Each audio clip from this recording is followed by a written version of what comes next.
Hello दोस्तों, स्वागत है आपका मेरे YouTube चैनल चंदन सर टेक अड्डा में। आज से मैं फिर से हाजिर हूँ एक नए वीडियो के साथ। कल मेरा पहला वीडियो आया था, आप लोगों ने बहुत सपोर्ट किया, तो उसी से प्रभावित होकर मैं एक नया वीडियो लेकर आया हूँ। शायद आशा करता हूँ कि आपको यह वीडियो भी अच्छा लगे। अगर वीडियो अच्छा लगता है तो वीडियो को लाइक कीजिएगा, चैनल को शेयर और सब्सक्राइब जरूर कीजिएगा। तो चलते हैं, आज हम बहुत ही सेंसिटिव टॉपिक स्टार्ट करने वाले हैं, जो सबको कन्फ्यूजन रहता है उस टॉपिक में। जैसे कि पता है ऊष्मा और ताप, जिसको हम लोग बोलते हैं heat and temperature. Heat and temperature, heat and temperature. शायद हम लोग सोचते हैं कि ऊष्मा और ताप दोनों एक ही चीज़ है, लेकिन नहीं, ऐसा नहीं है। ऊष्मा और ताप में कुछ डिफरेंस है। ऊष्मा और ताप में कुछ डिफरेंस है।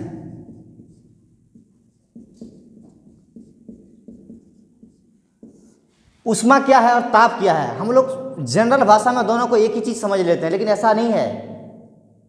ऊष्मा है कि कोई वस्तु ठंडा है या गर्म, या फिर हम लोग कह सकते हैं ऊष्मा जो है किसी वस्तु की एनर्जी, एक तरह से है, एक तरह से उस वस्तु की ऊर्जा है।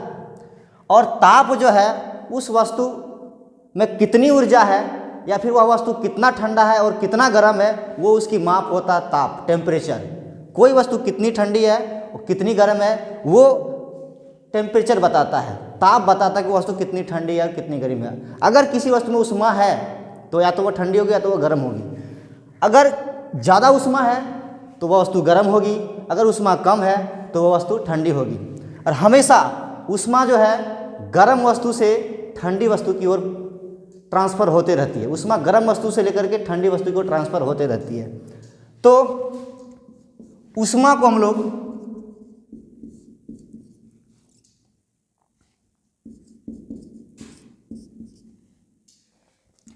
कैलोरीमीटर द्वारा मापते हैं।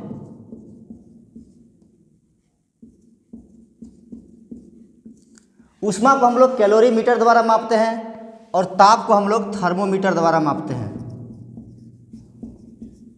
ताप को हम लोग थर्मोमीटर द्वारा मापते हैं। अब हम लोग देखेंगे, और ऊष्मा को हम लोग जूल, ऊष्मा की इकाई क्या होती है? जूल। और जूल में उसको मेजर करते हैं, और ताप को हम लोग जो मेजर करते हैं वो केल्विन में मेजर करते हैं। ताप को जो मेजर करते हैं हम लोग वो केल्विन में मेजर करते हैं। अब हम लोग देखेंगे कि ताप जो मापने की जो स्केल है, ताप मापने का जो स्केल है वो क्या किया है? ताप मापने की स्केल क्या किया है? वैसे तो हम लोग 4 तरह से ताप मापने का स्केल के बारे में हम लोग पढ़ेंगे। पहला हम लोग पढ़ेंगे सेल्सियस।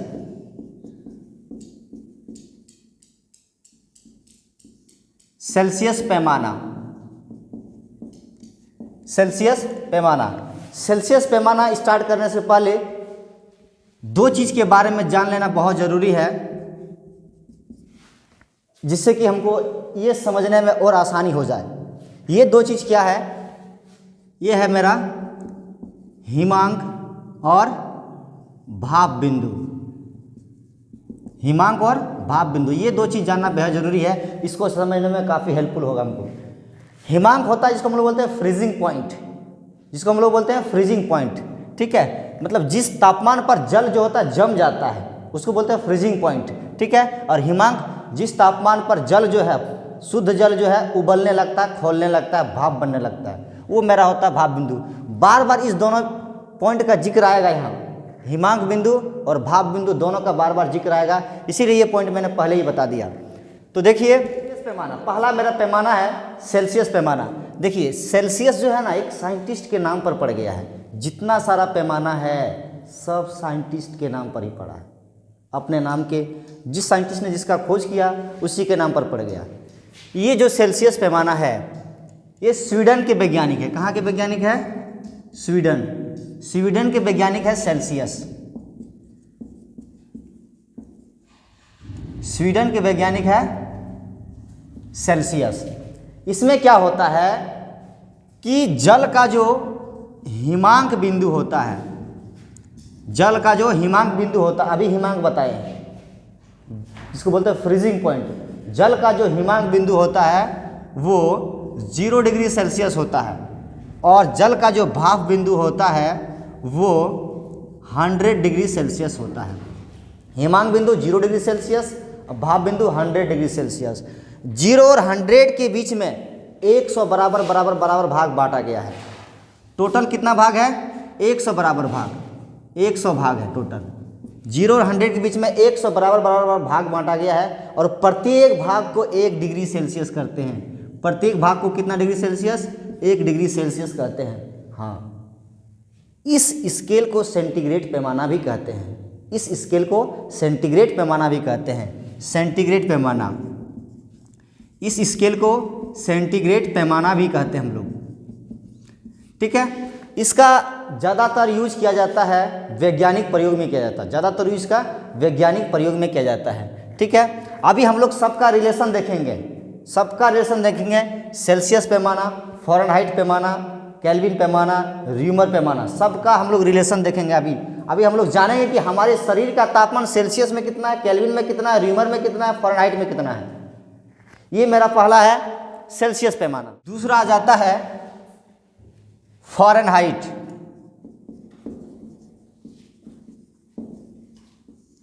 फ़ारेनहाइट पैमाना दूसरा आ जाता है मेरा ये फ़ारेनहाइट पैमाना।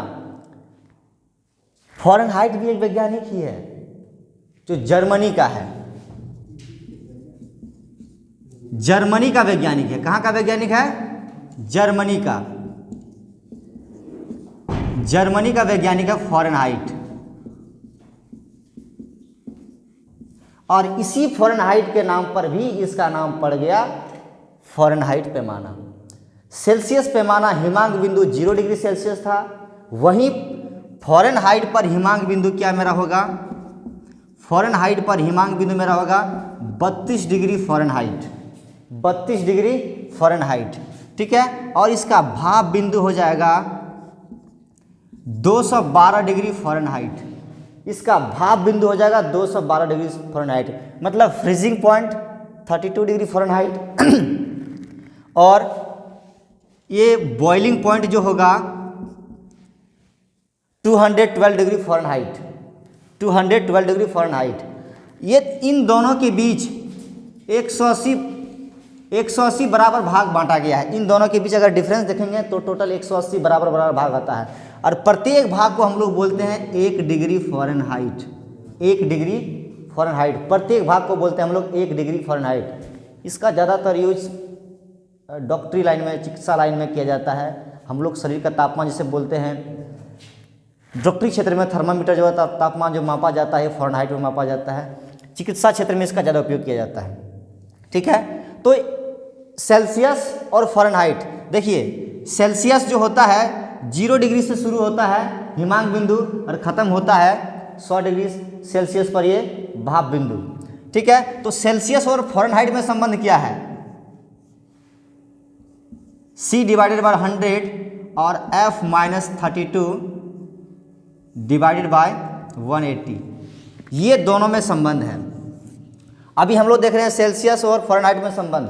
C/100 equal to F-32 divided by 180। इसमें क्या किया गया है? कुछ नहीं किया गया है। सेल्सियस का हिमांक बिंदु 0 है तो यहाँ सिर्फ C हुआ, और इसका भाप बिंदु 100 है, 100 है, तो जितना भाप बिंदु जो होता है, भाप बिंदु को नीचे रखा जा रहा है। यहाँ भी देखिए भाप बिंदु,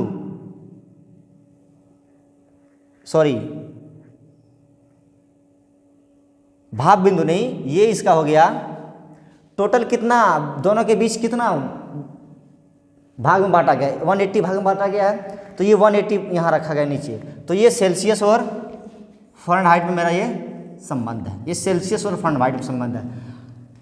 अब हम लोग देखेंगे अगला पैमाना।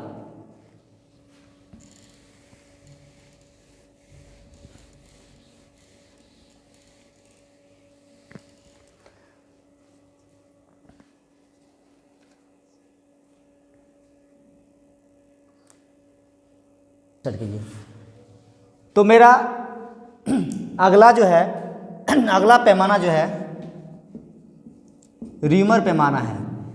अगला पैमाना जो है र्यूमर पैमाना है। ये भी एक वैज्ञानिक है, सबका नाम वैज्ञानिक के नाम पर ही पड़ा है। र्यूमर ये भी एक वैज्ञानिक है, जिसमें क्या होता है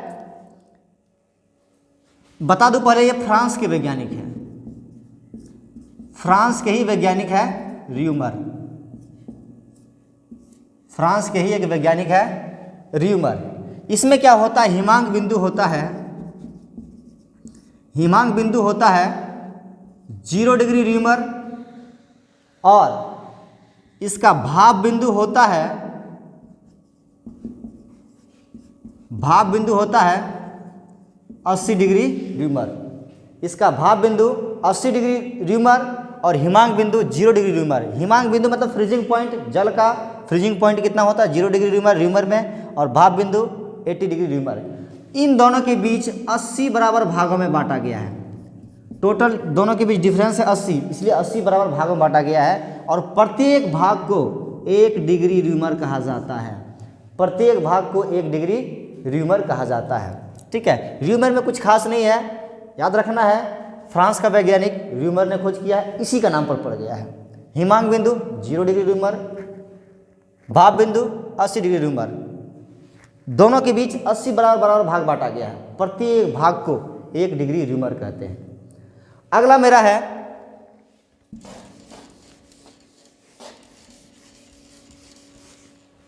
केल्विन पैमाना।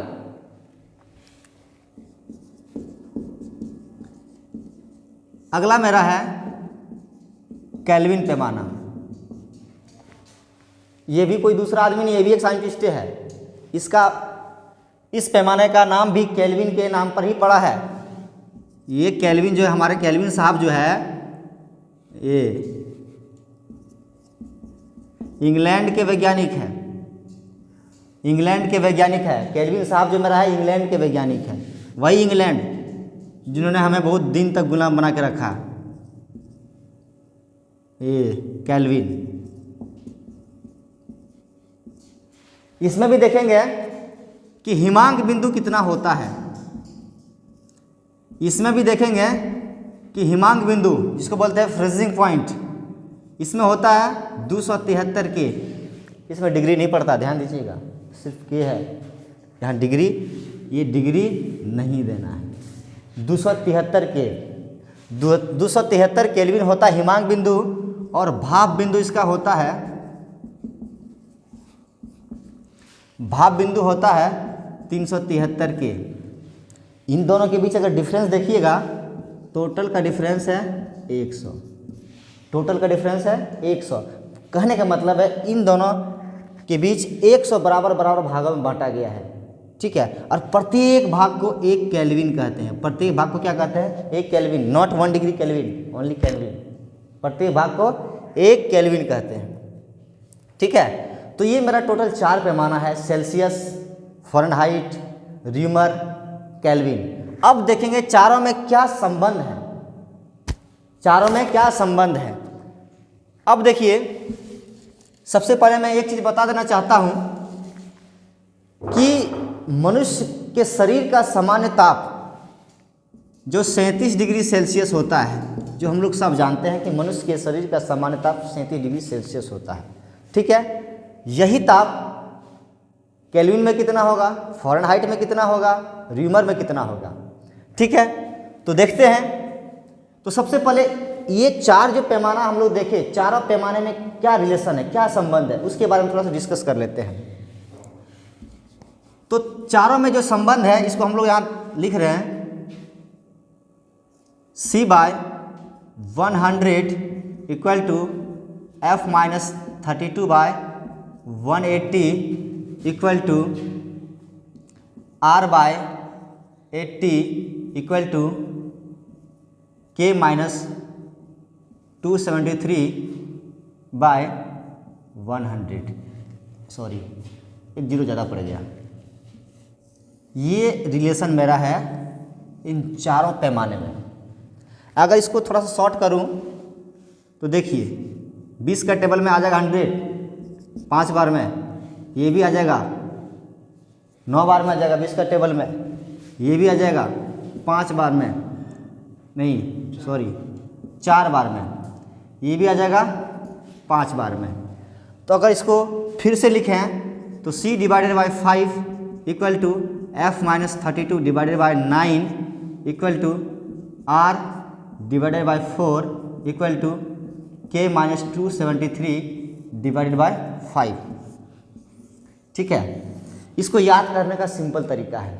इसको याद करने का सिंपल तरीका क्या है कि इसका जो हिमांक होता है 0 होता है, जिसका हिमांक 0 रहेगा, सेल्सियस का हिमांक 0 है, यहाँ 0 लिखने की जरूरत नहीं है, सेल्सियस को सिर्फ C लिख दीजिए। लेकिन इसका हिमांक फ़ारेनहाइट का हिमांक 32 होता है, फ़ारेनहाइट का हिमांक 32 होता है, इसीलिए फ़ारेनहाइट में -32 कर दीजिए। 0 इसका हिमांक नहीं होता है, इसीलिए इसमें -32 करना पड़ेगा। रीमर का हिमांक 0 होता है, इसीलिए इसको रीमर को रीमर ही रहने दिए, कोई चेंजिंग नहीं। लेकिन केल्विन का भी हिमांक होता है 273, इसीलिए केल्विन में -273। और देखिए पहले बताया गया था कि सेल्सियस में प्रत्येक कितना भाग में बांटा गया है, 100 भाग में। सेल्सियस में 100 भाग में बांटा गया है, तो प्रत्येक भाग को 1 डिग्री सेल्सियस कहते हैं। जितना भाग में बांटा गया उसको नीचे रख दीजिए। सेल्सियस को 100 बराबर भाग में बांटा गया है, 100 नीचे। फ़ारेनहाइट में 180 बराबर भागों में बांटा गया है, 180 नीचे। रीमर में 80 बराबर भागों में बांटा गया है, 80 नीचे। और केल्विन में 100 बराबर भागों में बांटा गया है, उसमें भी 100 नीचे। और 20 के टेबल में सबको सरलतम रूप में कर दीजिए, इसको फिर से लिख दीजिए, ये मेरा हो गया। अब जैसे कि बॉडी टेम्परेचर सेल्सियस में होता है 37 डिग्री सेल्सियस, नॉर्मल टेम्परेचर जो होता है। अगर इसी को अगर हम लोग देखें कि फ़ारेनहाइट में कितना होता है, तो देखिए सेल्सियस और फ़ारेनहाइट में ये संबंध है, सेल्सियस और फ़ारेनहाइट में ये संबंध है। C divided by 5 equal to F minus 32 divided by 9। ठीक है, इसको अगर सॉल्व करें तो ये सेल्सियस कितना है 37 डिग्री सेल्सियस, इसके जगह पर अगर 37 रखें, 37 divided by 5 equal to F minus 32 divided by 9। इसको अगर सॉल्व करेंगे तो मेरा आ जाएगा F minus 32 into 5 equal to 37 into 9, या फिर F minus 32 equal to 37 into 9 divided by 5। ठीक है, इसको अगर सॉल्व करें तो F minus 32 equal to, solve इसको करेंगे ना तो शायद इसी आ जाएगा 66.6 शायद आएगा। F इक्वल टू 66.6, ये माइनस में 32 है, प्लस में 32, कितना हो जाएगा ये 98.6 degree Fahrenheit.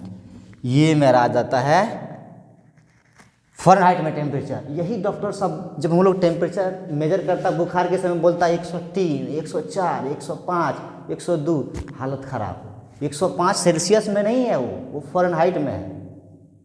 105 degree, 104 degree, 103 degree हो गया है, समझ जाइए कि 98.6 है ना, 100 हो गया तो थोड़ा सा बढ़ा, ज़्यादा नहीं बढ़ा है, लेकिन वही काफ़ी हो जाता है हमारे शरीर के लिए, बहुत ही डेंजरस हो जाता है। ठीक है, तो ये मेरा फ़ारेनहाइट में हो गया। यही अगर सेल्सियस को रीमर में देखें तो क्या हो जाएगा, यही अगर सेल्सियस को रीमर में देखें, देखिए C/5 इक्वल टू R/4, ये सेल्सियस और रीमर यहाँ है, दोनों में संबंध है ये C/5 इक्वल टू R/4। 37 रखिए बाय 5 R/4। ठीक है, इसको सॉल्व करें तो 5 इंटू R और 37 into 4, R equal to 37 into 4 divided by 5। इसको अगर सॉल्व करेंगे तो कितना आ जाएगा, तो ये आ जाएगा 29.6 डिग्री रीमर, 29.6 डिग्री रीमर आ जाएगा ये। अब हम लोग देखते हैं कि केल्विन में यही टेम्परेचर कितना होगा। इसको मिटा देते हैं। केल्विन में टेम्परेचर कितना हो जाएगा? कहाँ केल्विन जी? यहाँ है केल्विन जी, यहाँ है, और सेल्सियस जी यहाँ है। इन दोनों में रिलेट कीजिए, इन दोनों में रिलेट कीजिए तो देखिए हम लोग देखते हैं कि C/5 इक्वल टू K-273/5। ठीक है, इतना नहीं करना है तो सिंपल फार्मूला लगाइए ना, K इक्वल टू C+273 जो हम लोग 9-10 में पढ़ चुके हैं। K इक्वल टू C+23, तो ये हो जाएगा, C का वैल्यू मेरा 37 डिग्री सेल्सियस, इसी को हमको रखना है। 37 + 273 कितना आ जाएगा? 310 केल्विन। 310 केल्विन। ये हम लोगों ने देख लिया कि चारों पैमाने पर हमारे बॉडी टेम्परेचर कितना होता है। एक बार रीराइट पूरी तरह से कर देते हैं कि सेल्सियस में कितना होता है? 37 डिग्री सेल्सियस। केल्विन में कितना होता है? र्यूमर में कितना होता है? फ़ारेनहाइट में कितना होता है? फ़ारेनहाइट में 98.6 डिग्री फ़ारेनहाइट। र्यूमर में कितना होता है? 29.6 डिग्री र्यूमर। और केल्विन में कितना होता है? 310 केल्विन। ये मेरा शरीर का ताप होता है, ये मेरा बॉडी का टेम्परेचर होता है चारों पैमाने पर। तो देख लिए हम लोग चारों पैमाने पर ये बॉडी का टेम्परेचर होता है मेरा। ये जैसा कि हम लोग ने देख लिया कि सेल्सियस में 37 डिग्री सेल्सियस, फ़ारेनहाइट में 98.6 डिग्री फ़ारेनहाइट, और र्यूमर में 29.6 डिग्री र्यूमर, केल्विन में 310 डिग्री केल्विन। तो ये हम लोगों ने अपने शरीर का ताप जो नॉर्मल टेम्परेचर होता है चारों पैमाने पर देख लिए। तो आज का वीडियो मेरा यहीं तक रहेगा। अब कैसा लगा वीडियो आप लोग कमेंट करके बताइएगा। ठीक है, आज मैं क्लास यहीं तक स्टॉप करूँगा और प्रयास करूँगा कि आगे भी मैं वीडियो बनाने का, ताकि आप लोग को कुछ दे सकूँ, कुछ नॉलेज दे सकूँ। ठीक है, थैंक यू।